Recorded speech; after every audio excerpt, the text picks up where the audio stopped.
Welcome to Mr. NHI's Human Identity in the Hot Seat. Today I have Ian Forrest from Andromeda Security joining us. Okay, are you ready? Yeah. Right, are orgs taking NHI risks seriously enough?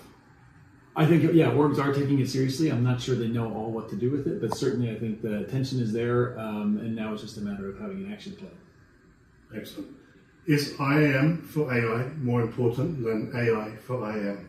Good question. I think IAM for AI is more important than the other way around. I think we need to be governing our AIs for sure, and understanding how that access is granted and what access they have.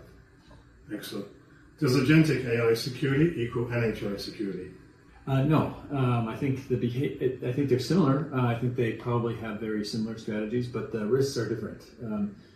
What an NHI does and how it behaves is different than an agentic identity, and the agentic identity will take advantage of all the privileges that it has. So if it's overprivileged, like you have the risk of the agent itself actually doing the damage rather than somebody taking advantage of the credentials that it might have. Excellent. Do you think regulators are moving fast enough to cater for AI agents?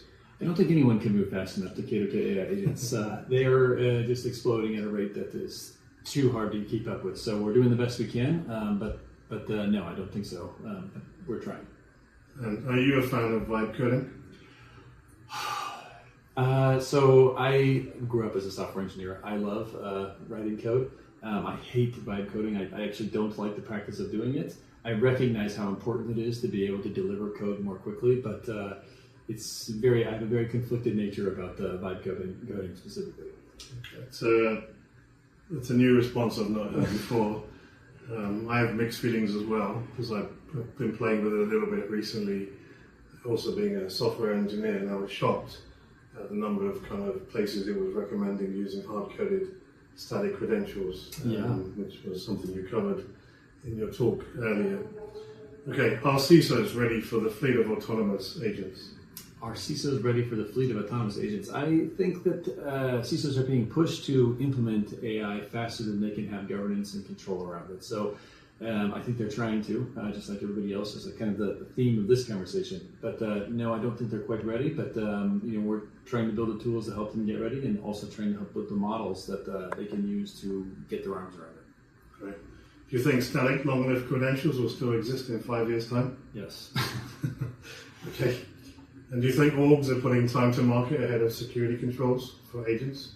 Yeah, I think it's a matter of getting, staying up with your competitors. Pandora's box has been opened. We can't put the genie back in the bottle. And, if you don't do it, the next org is going to. And so, yes, I think they are definitely putting efficiency in front of it, though they wouldn't say that necessarily. Okay. And do you think PAM changes dramatically with agentic AI? I do. I think PAM changes just in general with like cloud-based tools versus like traditional on-prem technology. But certainly, I think agentics identities provide a whole different layer of how that access will be granted, how access is given, and where PAM fits into all of that. Okay. And my final and favorite question: do you think the AI agent digital workforce will lead to mass unemployment? Good question.